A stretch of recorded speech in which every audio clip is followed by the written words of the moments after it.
So I'm going to start with just introducing the chamber, who we are, what we've been up to, and then I'm going to introduce our guest speaker and let her speak on behalf of Lily. So I'm Maria Diaz. I am the Executive Director of the Greenwich Village Chelsea Chamber of Commerce. We are an organization that was created to help the businesses initially in Greenwich Village, which is 12 businesses, and we've grown to have membership over hundreds of businesses have been members of the chamber. We have been helping businesses grow and thrive by providing networking opportunities, educational opportunities such as this one, promotional. We do have a listserv of over 10,000 people that we email on a regular basis with a decent open rate. So if you're looking to get exposure for your business, that would be a great reason for joining the chamber. We have quite a few events planned for the rest of the year. Many of them are networking tours with local precincts in our neighborhoods, and lots of fun shopping events coming up for the small businesses of the village. So if you are not a member yet, please do join. We will put in the chat a link to get more information on the chamber. But with that said, I would like to introduce Wendy Kaplan Carroll, who is a founder of Square Biz Marketing. She is a small business expert who is presenting on behalf of one of our newest members and her client, Lily Banking. I think that's just all that. Awesome. Well, thank you. You can hear me well. I'm good. I can hear ready you. to go. Yeah. Okay, so in advance, I want to just apologize if you do happen to hear some dogs barking, which I think we've all gotten used to working from home, but they are downstairs and hopefully they will be quiet for this hour. But I do like to offer that up before I get started in advance. So thank you guys for waking up early and joining us this morning. Thank you, Maria, for supporting this opportunity. I'm excited to present about setting you up for freelance success. Many of you are probably freelancing already or thinking about freelancing. Perhaps you have a side gig and you have a full-time job going on. So what we're intending to do today is give you some tips on creating success for yourself in 2022. And I also will say there's going to be a lot of great information here that's going to help you wrap up for 2021 as well. Just a couple housekeeping notes. Please take notes. We are going to be taking some Q&A at the end.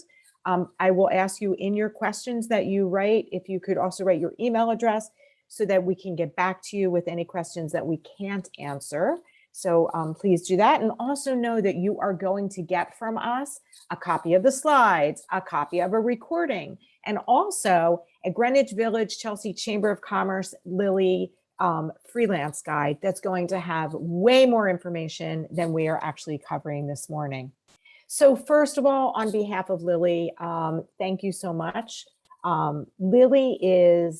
I am quite impressed with Lily, and I'm thrilled to be working with Lily. Lily is an all-in-one banking app that was really specifically designed for freelancers. They want to help freelancers be more successful. It's an all-in-one app that allows you to do your banking, tax planning, invoicing, saving money, expense reports, designed specifically for the lifestyle of a freelancer. And I'll talk a little bit more about Lily throughout the presentation. But I have to say I'm thoroughly impressed with the product and excited to be working with Lily. Again, this is me. I'm a small business expert. I've been working with brands that support small business for, oh my gosh, almost 2 decades for sure. I am also a freelancer, and I also freelance and have a couple side clients myself. In addition to my agency, I do business coaching. And I'm thrilled to be presenting this morning on behalf of Lily.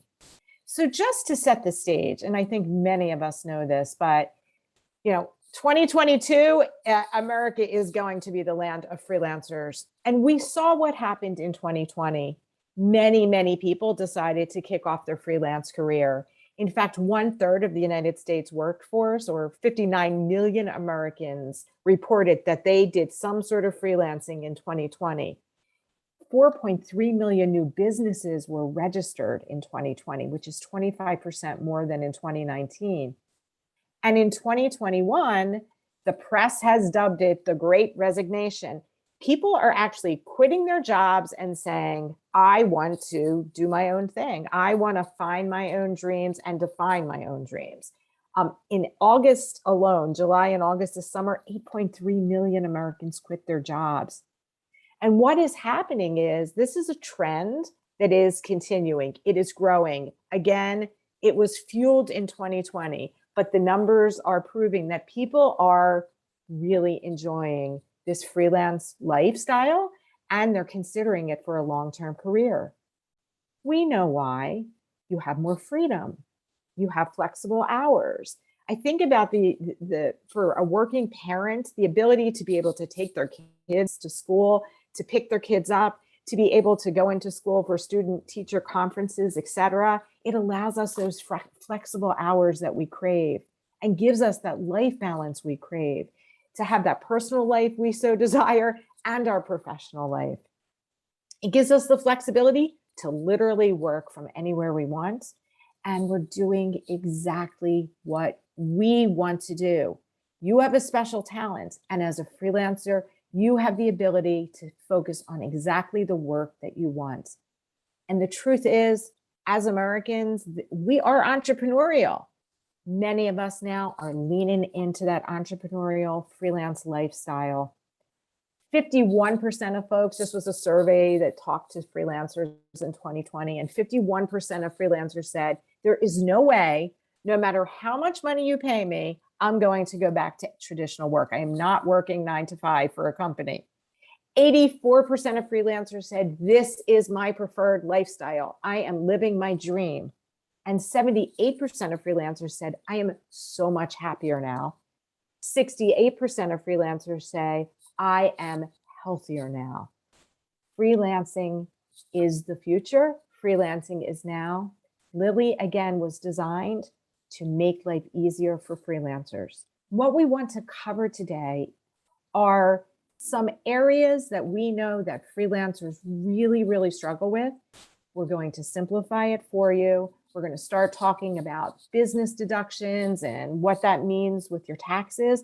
I encourage you, please take some notes. And again, you will receive a playbook or a freelance guide that'll have a ton more information on this, but please take notes. I'm going to share with you some pricing tips, help you get paid on time, and then a few saving strategies as well. So I want to start this off by saying I am not a CPA. I've never even wanted to be a CPA. I consult with my own CPA.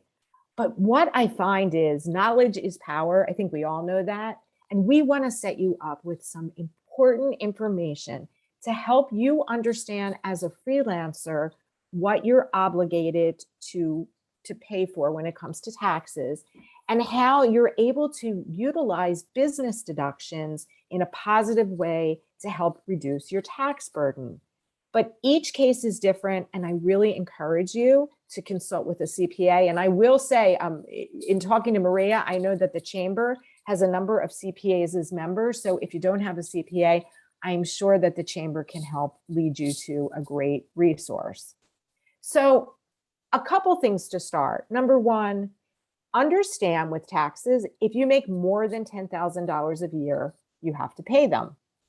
And freelancers, you are responsible for calculating your own taxes. When we worked at a full-time job, someone in the back was doing this for us, right? We got our checks and all of those taxes were calculated out, et cetera.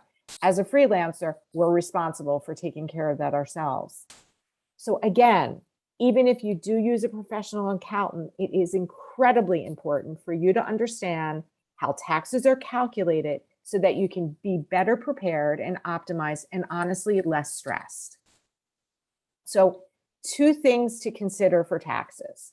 You're going to have to fill out the form Schedule C, which is your, that's the business tax, which will help, which is going to help you just figure out what your self-employment tax is. And then as an individual, you're going to be filling out the 1040, which will be submitted to federal for your federal income taxes, and potentially, and here in New York, a state tax. So let's get into a little bit about understanding that we want you to only pay what you really owe so that you can keep more money in your pocket. And this is how we optimize our taxes as freelancers. We don't have HR benefits, right? There's no paid time off. There's no health insurance. We don't have IT support when the computer breaks down. We have to figure it out on ourselves. And we certainly don't have our friends to talk to at the coffee machine. But what we do have are business deductions. So let's start off by looking at business deductions and what they do for us. Business deductions reduce our taxable income, which reduces the amount of taxes that we're going to have to pay. So what counts as a business expense? The IRS deems that a business expense is something that is necessary and ordinary, right? So here's that form Schedule C that's determining what our profit and loss is from the business. And there's a ton of categories on this form. It's making our eyes cross. But this is, in layman's terms, what counts as business expenses. We have hardware and software. So your computer mouse, anything to do with your computer, your iPhone that you purchase, those are considered business deductions. I don't know about you, but I like going to Staples and using pens and paper. I'm very old school. I like writing down things. So all of those things, paper clips, staplers, those are office supplies. Those are considered business expenses. Subscriptions and dues. You might have a subscription to a trade magazine, or if you are a member of the Chamber of Commerce, or if you're considering joining, understand that that due is considered a business expense. It's a write-off for you. Every freelancer must market their businesses, right? You need a website, you need a business card, you need an email marketing provider. Those are considered business expenses. Utilities. So if you work from home, a portion of your utility bill can be written off, your electricity, the Wi-Fi in your home. Client meetings, if you're traveling to a client in a taxi, or if you're taking an Uber, or if you are taking a client out to eat, a percentage of that lunch is considered a business expense. If you're traveling, recently I traveled to California to see a client. My entire trip was a business expense, my airfare, my hotel, the food I ate, the meal I took my client out to, that is considered a business expense. And then car mileage and home office space, which I'm just going to pull out separately to discuss, because so many of us are working from home. Understand that if a part of your home is a place of work used exclusively for that purpose, so if you're sitting at the dining room table, that doesn't count, but you can deduct a percentage of that space as a business expense. Now, the IRS does cap it at $5 a square foot. So your maximum business expense with your office is $1,500. So, working from home, there are some advantage of using that cost as a business expense. And then car mileage. What matters here is the mileage, not the frequency. So if you drive 10,000 miles over the course of the year and 4,000 miles were for business, then 40% of your car usage is considered a business expense. The IRS sets a standard rate each year. It changes. But in 2021, 56 cents per mile are considered business expenses. So that's a standard rate. And there's also another way to calculate car mileage deductions, and that's your actual expense. So the expenses in running your car, et cetera. I would, in this case, 100% consult with your attorney, because your attorney is going to tell you what's best going to benefit you. But just again, I want you to keep in mind that those car expenses are deductions. So now, how will these business deductions save you money? Understand, we're going to all make a gross profit. And then from that gross profit, we are going to deduct our business deductions, which will generate our net earnings. And our net earnings are the starting point for all of our tax calculations. So understand the significance of business deductions. In scenario A, our freelancer made $75,000 with $10,000 in business expenses, with a net earnings then of $65,000. Our freelancer in this scenario owed $9,184 in self-employment taxes. However, in scenario B, with $15,000 of business expenses, our freelancer owed $8,400, which was a difference of $700. So your business deductions are really going to help you reduce the amount that you actually owe in taxes. So really, really important to understand that, to understand how to keep track of your business expenses. You want to do it consistently through the year. Trust me, you're going to forget some if you don't. Hold onto your receipts, scan them, take pictures, because the receipts, the ink, in my wallet, I have a ton of receipts that I haven't scanned and the ink has faded. So it's really difficult to tell how much I used. If you do receive your receipt by email, create a folder in your email client where you can just put all of your receipts in. And I will also share with you that it's really important, like, to download. There's so many tools out there. So you can download your own spreadsheets, to create a template to track your ledger. You can use QuickBooks or Mint or other accounting software. And of course, you can use Lily, because what Lily does is it does allow you to track all your expenses. And it allows you to track everything and actually say, wow, this was personal and this was business. So at the end of the year, you're going to have a nice accounting of everything you spent. Plus, you can scan your expenses in and it's all there, simple for you. So that's one of the benefits of using Lily Banking, which I think is going to save you time and is definitely a stress reliever. So let's get back to our taxes.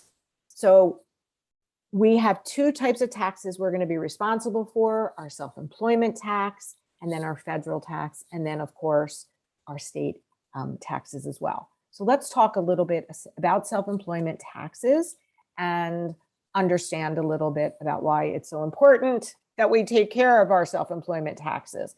So self-employment taxes are actually 15.3% on 92.35% of your net earnings. The figure 92.35% is instead of 100% is because when we get to your federal income tax, you will find that you are able to actually deduct half of your self-employment tax as you're doing your federal income taxes. So the government makes it, they're like, well, we're not going to make you pay taxes on something you're going to deduct on the other side. So that's where that figure comes to. So the 15.3% is contributed to, 12.4% of that is contributed to Social Security up to the first $137,000 you earn, and 2.9% is contributed to Medicare. This is really, really important for you to be contributing.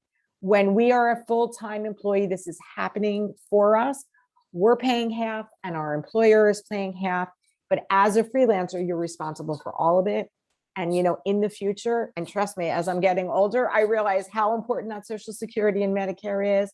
You must pay attention to this and be taking care of your self-employment taxes. Really, really crucial. Have this understanding, chat with your CPA again, but you are responsible as a freelancer to cover this. So again, let's recap where we stand. So right now, freelancer, we made $75,000. We had $15,000 in business deductions. We net earned $60,000.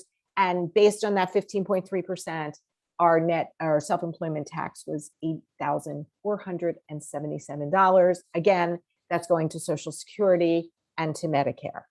Now we have to move on to the income tax. I am not a CPA again. We all know how complicated this is. Even Albert Einstein recognizes the complications of income tax. What I want to arm you with is just good information so that you're able to have a conversation with your CPA, as well as set yourself up for your taxes for the end of this year and in 2022. to understand how you can optimize your tax liabilities and save. So as a freelancer, we do not have to pay income tax on every cent we make. What we're going to do is we're going to calculate our taxable income. And taxable income is not what we've just been talking about, net earnings. It is something different, and I'll show you how that works. So we're going to deduct a few more things. We have what you call the above the line deductions and the below the line deductions. So how it starts is you have your gross income, we subtract those business expenses we discussed, and then we have our net earnings. Again, the net earnings is where it all starts. So the first deductions we're going to make that are going to help us generate something called your adjusted gross income are above the line deductions. So we're going to take our net earnings and we're going to subtract from that these above the line deductions, which include things like contributions to our retirement accounts, student loan interest, health insurance premiums, and 50% of that self-employment tax that we just talked about gets deducted here. So all of these things add up to be reduced from your net earnings to generate your adjusted gross income. So in this case, our net earnings, subtracting our above the line, reduced our adjusted gross income to $49,262. So now we have our below the line deductions. So we're going to subtract now from our adjusted gross income are below the line deductions. Now, there's two ways to do it. Number one is to itemize, and the below the line deductions include things like charity donations, state and local taxes capped at $10,000, and mortgage interest, as well as unreimbursed medical expenses. The second option is a standard deduction, and this does change, so you'll want to check with your CPA, but the government gives you the ability to just say, all right, I'm going to take a standard deduction. Dependent on what your filing status is, you might find it more beneficial to take the standard deduction versus your itemized deduction. Again, what you're trying to do here, obviously, is reduce your tax burden. So the standard deduction for singles this year, for instance, is $12,550. And if you find that your itemized deductions added up less, you would take your standard deduction. Again, I'll say it, talk to your CPA about what makes sense to you, but understand this is available as a tax burden reducer. So here's your taxable income. This is how we come up with it. We have our adjusted gross income. We subtract those below the line deductions. We took the standard here. Our taxable income is now, from the $75,000 we made, our taxable income is $36,702. Now we go to the brackets, and basically this changes all the time. The government puts out new tax brackets based on your filing status, and it's a progressive system, meaning you're not paying your total $36,000 based on that tax rate that it falls in. It basically, each dollar that falls within the bracket, you are taxed at that tax rate. So in this case, for our $36,000, $26,837 would be at that 12%, and then the remaining balance at 10%, which generates our final total that we owe for our federal income tax of $4,200. So that's how that is all figured out. I also want to remind you that we have to pay state taxes. Each state is different. As you can see from the map here, in the Lilly Chamber freelance guide that we're going to send you, we'll have some great links for you to check out your individual state. Most of us here are in New York, so we have a 8.82% tax rate here. Many states use the very similar progressive system that the federal government uses, but it does change your tax rates. And again, it will be based on your own circumstances of where you're living. But be aware, and again, you will get this in your freelance guide that you will be receiving after this event. So as a quick recap, Remember, we earned $75,000. We reduced, we took our business deductions, which were $15,000, which generated our net earnings of $60,000. From the $60,000, we were able to then reduce our income through using above the line deductions. And then we took those below the line deductions, which generated a taxable income of $36,712. We owe the federal income tax of $4,200. The state, in this case, an example of the state we're using is Michigan, where we owe $1,652. Our self-employment tax that goes to Medicare and Social Security, $8,400. So our total tax bill was $14,337, which was 19% of the income that we earned. So that is how and I hope that the point I'm making about the importance of logging every single business expense is really, really, really, really going to help you reduce the amount of money that you owe at the end of the year, and the importance it is to understand that you need to set aside money because you're going to have to pay taxes. So even if you earn that $75,000, you really, really only have $60,000 to spend.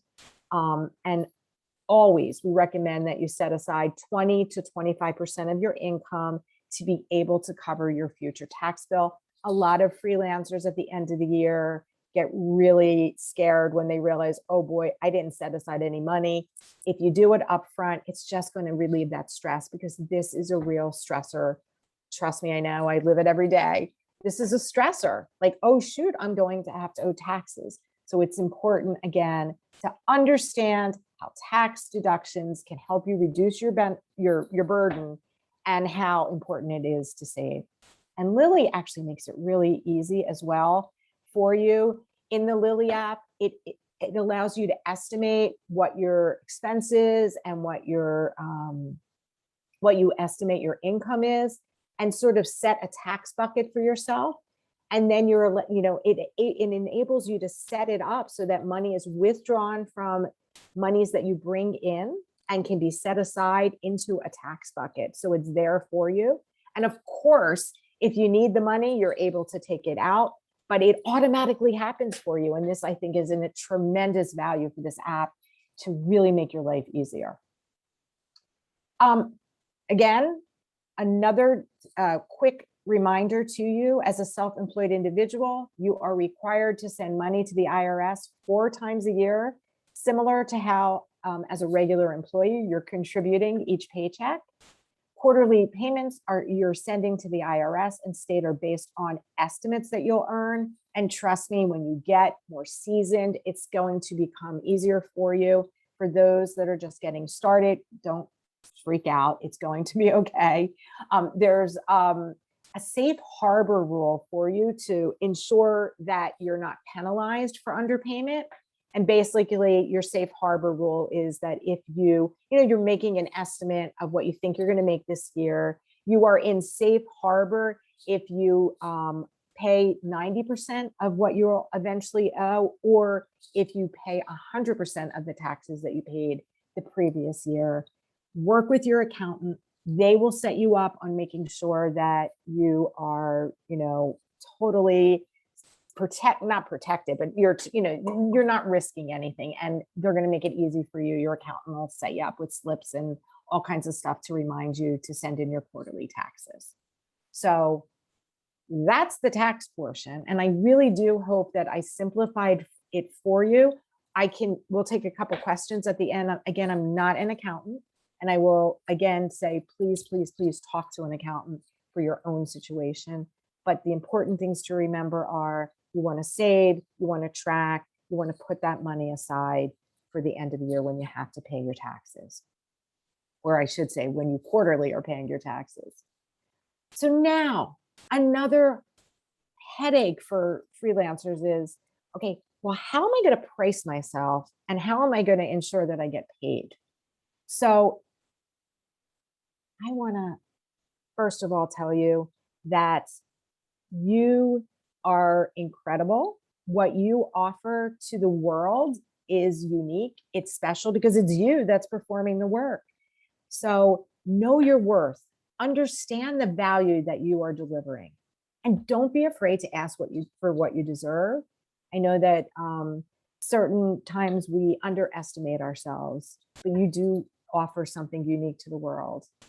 Always ask for more, but obviously have a minimum in mind for yourself so that there's some negotiating room. But I want to get into it a little bit more.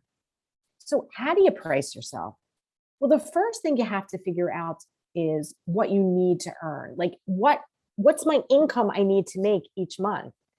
I have my mortgage. I have responsibilities with my children. I have to figure out what I need to make each month. And then do a little bit of research. What are others in your field making? Understand, like if you're talking to a friend that lives in the Midwest, the geography of what someone does there and what somebody does, excuse me, in New York is going to be completely different. Excuse me. Also, take in mind the years of experience you have, what special industry knowledge that you have, your educational qualifications, and how complex the work you'll be performing is. You also want to consider how you're going to bill. And typically, there are two ways that freelancers bill, which are hourly or per project, a retainer. And we're going to talk through a little bit about what makes some sense for you. So let's think about hourly rates. I always advise if you are just getting started, use an hourly rate scale for yourself. So what you're going to do is you're going to look at your target income. And by the way, with your target income, I want you also to consider what my expenses are going to be and what my tax obligation is going to be. Then you're going to divide that by the number of hours that you're able to work.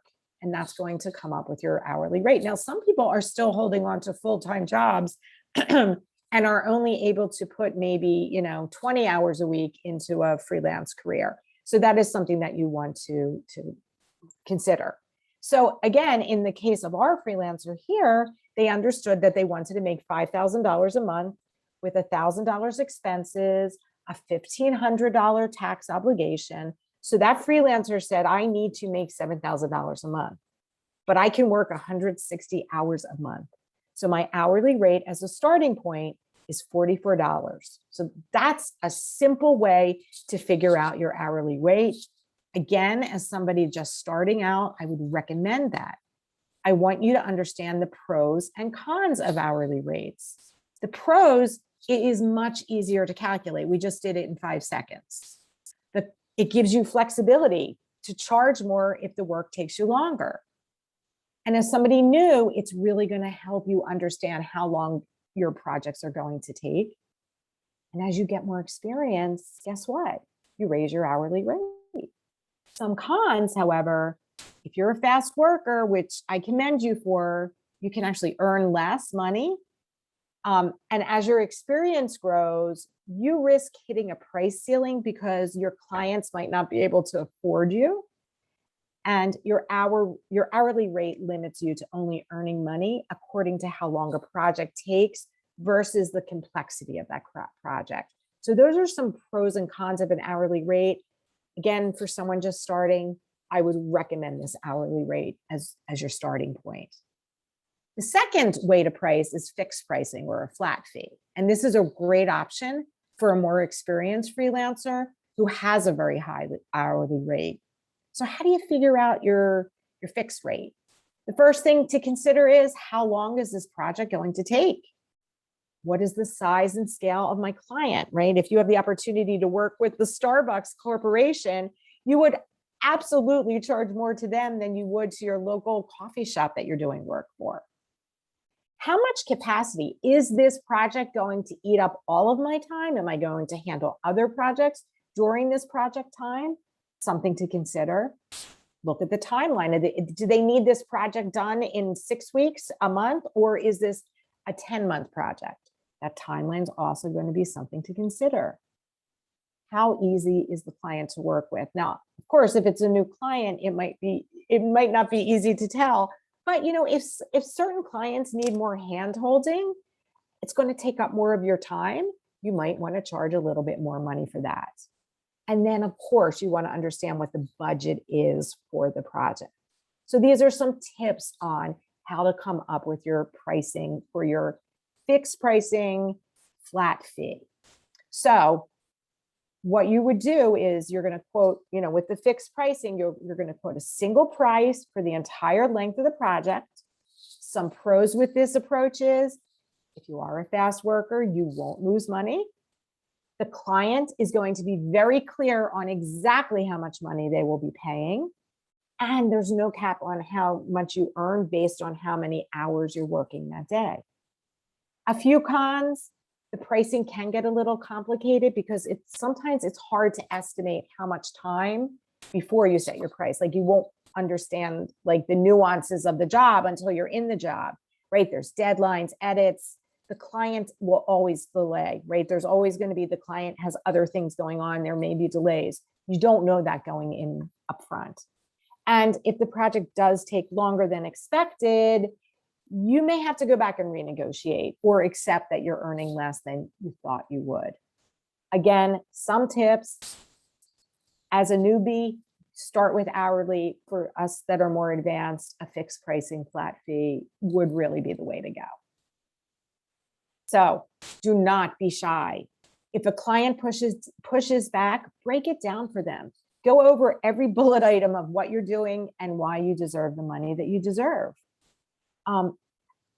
You might begin by charging less. For somebody new, you might begin by charging less to build your experience and portfolio.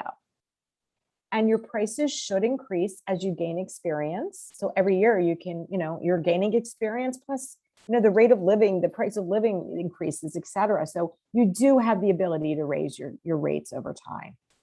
And if the client is offering a steady stream of work, you may want to give them a discount because you know that the work is ongoing, and you might negotiate with them that your fee is going to be a certain amount less than you might with another client. So those are just some tips on pricing. One other tip: if you find a client asks for a ton of revisions, you may want to go back and charge them more. Again, you offer value, you offer time.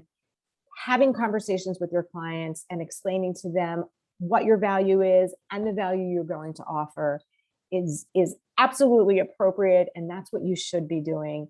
You are special, you are talented, you are offering to the world an amazing service and value. So make sure that you get paid for it. That is why you're obviously pursuing this way of life. So let's get you paid on time. So understand that working for different clients will mean different payroll services, payment methods. Every client has different practices. So you want to understand, like, upfront, like how they're going to process your payments, et cetera. You always want to have a contract, an agreement in writing before you begin a project that really lays out the work, what you're accountable for, what your deliverables are, and what those payment terms are. You want to invoice them immediately. You won't get paid unless you invoice. And by the way, Lily has a function that actually can send the invoices for you. Check in often. If you find your checks are like you're not getting paid, check in often with the client and stay in touch, stay top of mind. You're not going to want to bug them every day. Where's my check? Where's my check? But you definitely want to check in and let them know, as per our agreement, and I haven't received my check yet. So don't feel shy there, because you deserve what you earned. Make sure you accept all payments. And there's so many ways to accept payments, right? Through PayPal, Cash App, Venmo, direct deposit. The good old fashioned check in the mail is even fine these days. And just as a note, in some states, the law is on your side, like New York State. Unless stated otherwise, the company must pay you within 30 days of completion of project. So keep that in mind. So again, Lily makes it easy to send out invoices. Right in the app, you can have your invoices built there for you and sent. And it's really cool. You can check out your app and see what's outstanding, what's been paid. I believe this levels the playing field for freelancers because, you're sending professional invoices to your clients, and you're professionally able to keep accounting of what invoices you put out there. So a really great benefit of the app. So what you need to include on your invoice, you want your name, your address. You want to make sure in that invoice you break down all the work that you did and make sure to replicate what was agreed upon so that there's no confusion. Put a due date, payment terms, and of course, what forms of payment you accept. As well, just a tip, add your routing number and account number on your invoices to make it simple. And in the beginning of your relationship, that first invoice you send your W-9 form because they're going to ask for it. So make it simple and send that along with your invoice.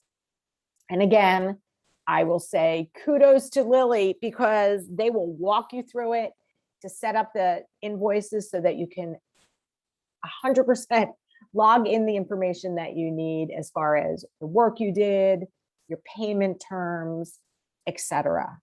Again, keeping it really simple and professional for you. Okay, so let's talk. I think I'm getting pinged for questions, but we'll take a look at that shortly. So really quickly, my mother and father always told me you have to save money. And now as a mom, I'm telling my kid this all the time. You have to save money. And it sort of was easier for me when I was working for a company because I just automatically put some money away through the company. But as a freelancer, as somebody that's, self-employed, I need to think about this and consider this with every dime I bring in. I have to save. We have to save for emergencies. By the way, we're allowed to take vacations. We want to take, we need to save money for vacations, for our retirement, for our kids' educations. We have to save money to pay our taxes. And we also want to put money into investments to grow for our future. So it's really important to make it easy for ourselves to save. Studies have shown that if you put aside a tiny dollar amount every single day, it's going to make it easy for you to save. So every time you get paid, put some money into savings. And again, as we talked about up front, put money aside for your taxes, just so you don't get hit with that huge tax bill at the end of the year. Saving every single day is scientifically, again, proven to be more efficient than trying to save a big amount every month, especially for us freelancers with flowing cash flow. And save, like if you get a tip, when we get presented a big check, save that money, that big tax refund. If you get a big generous family present, put that money aside and use that for savings. I know we want to spend it, but it really, for us as freelancers, it will benefit us big time to put that money aside. And think of small ways that you can save money, right? Do you need all of those streaming services that you use? Can you use reusable bags when I go to the store instead of paying for a bag each time I go? Returning the bottle at the store and even making sure my tires are full so that I don't have a flat tire at the end of the day and it's more efficient driving. So small changes make a big difference. And do it day by day, and it will add up for you. And turning the heat down at night, by the way, makes a big, big difference. And I had forgotten to turn my heat back up this morning, and I'm actually freezing, which is why I'm wearing a big scarf. So save your money. You earned it. Save it for the future. So that is the formal part of the webinar. I want to give you some next steps to tell you what's going to happen next. We are going to send you a really wonderful freelance guide that is chock full of information above and beyond what we just went over. There'll be information from everything from your taxes to marketing to mindset to really helping you build your freelance career. I urge you, check out Lily at lily.co. And there'll be information in that email on how to do that, a link right to set up an account if you wanted to. We're going to send you a webinar recording, and please feel free to reach out to me at wendy@sq-biz.com, and I can direct your inquiries to Lily as needed or answer your question. So, Maria, are you out there? Yeah. Okay. So I am going to tell you that there'll be some questions that I may not be able to answer because again, I am not an accountant. So I am not going to answer them. I am going to get you the answer. However, Maria, did you have any questions or comments right off the top? I do not. And what I'll do is there's in the chat, I only see one question so far. And Okay, great. I encourage anyone who does have a question after the presentation to please drop that in the chat and I'll read it for Wendy to be able to try to answer. Or at least if you can also drop your email so that I know who to contact with the answer if we don't have it. So the first question is from Michael. Some of us got EIDL loans from the SBA for our freelance business. Is the interest on the EIDL loan deductible somewhere? I guess either on the Schedule C or as an above the line deduction. I don't know. And then again, I don't want to steer you the wrong way and say yes or no, but I'm going to get that answer for you. So that's what I'm going to say. And I apologize for that, but we will make sure to get that answer. Is there a CPA on here by any chance? And Maria, I think one of the interesting things is that you do have a lot of CPAs in the chamber. So if anybody is looking for an accountant, Maria is a trusted voice who can certainly recommend one of her members for somebody to talk to. So definitely do that. So the next question is, if we do work for an organization out of state, do we have to keep track for taxes in different states? Yes, I do believe so, because I believe, again, I'm not going to give you the answer because I don't want to steer you the wrong way, but we'll get that answer to you. And I do want to, if anybody is an accountant that has some of those answers, feel free to raise your hand and I will unmute and turn your camera on to be able to provide some of those answers. I see Juan's question about registering the business, and I do know that there are, from what I'm understanding, there are these are changing times where the government is looking for more people to register their business as like an LLC, et cetera. But you know, you can certainly work as a freelancer and again use that schedule form that I showed you to fill out for your business expenses. But as your business grows, you're going to want to form an LLC for sure. Again, the purpose of this webinar was really to give you talking points. It is so that you can have the conversations with your own accountants. As you set yourself up for 2022 and close out 2021, like think of right now, wow, there are ways I can optimize what my tax burden is for next year, et cetera. Again, Lily makes it so easy in the app. And they also, I will just say, they have so much educational resources for you as well that's available for everybody. So definitely check that out. But be armed with information because, you know, just empower yourself. I've had way different conversation with my own accountant, you know, having now delved into this information. It just opened my eyes to a lot of things I didn't think about. A lot of freelancers just go and start working and forget that they have to pay taxes. So that's like a big starting point. You have to pay taxes. So we have a lawyer who's on the call, who's a member of the chamber, who's raising her hand. So I'm gonna let Tiffany speak a little bit. So Tiffany, are you unmuted? Yes. I think so. Yeah, Can you I hear can me? hear you. Hi, Tiffany. Hey, I just wanted to jump on and say I thought this is an amazing presentation. I've had my business for 5 years and I'm still learning things from this presentation.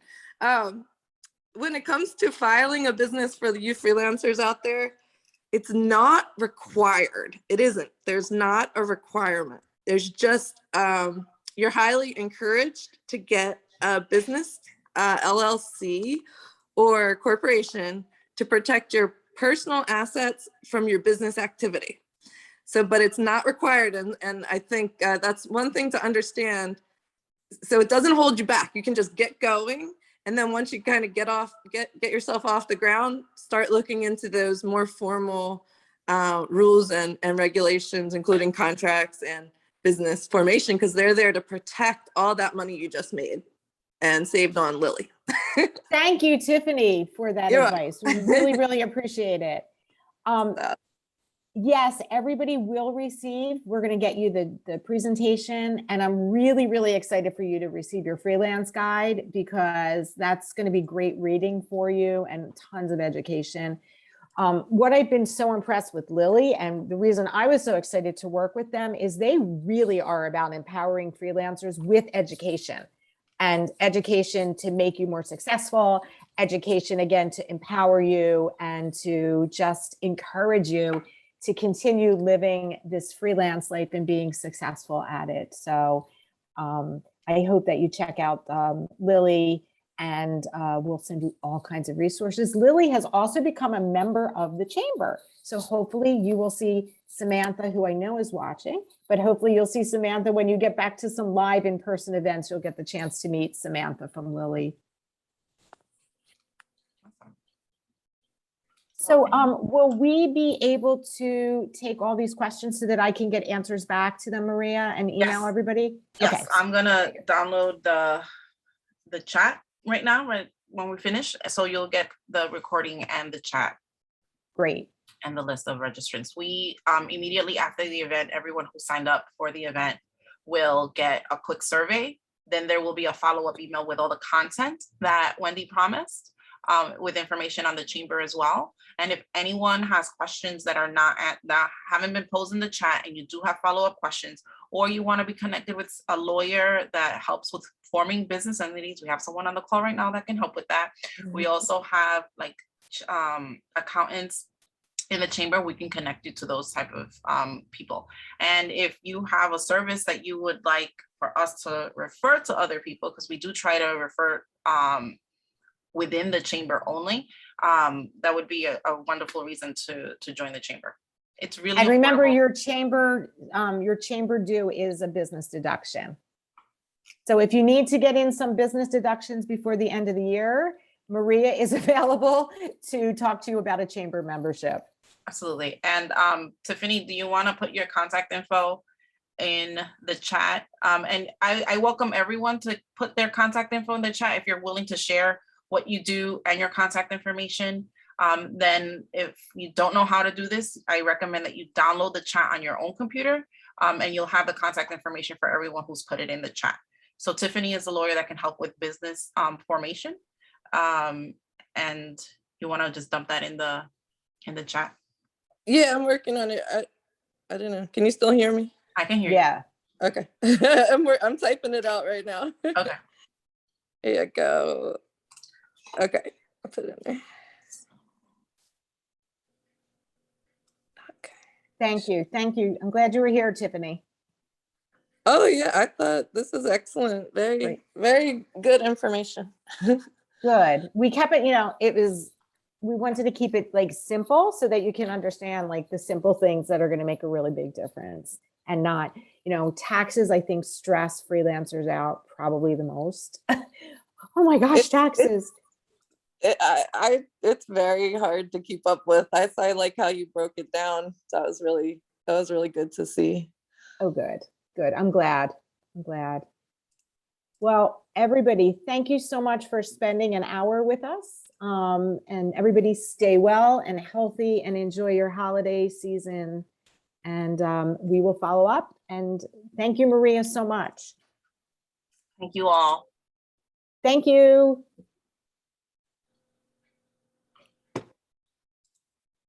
Maria, just send me that list and then I can get those questions answered. Yeah, I'm going to download everything. Okay, I'll download everything and give you everything today. It probably takes, I'm not going to do any editing let me just stop recording.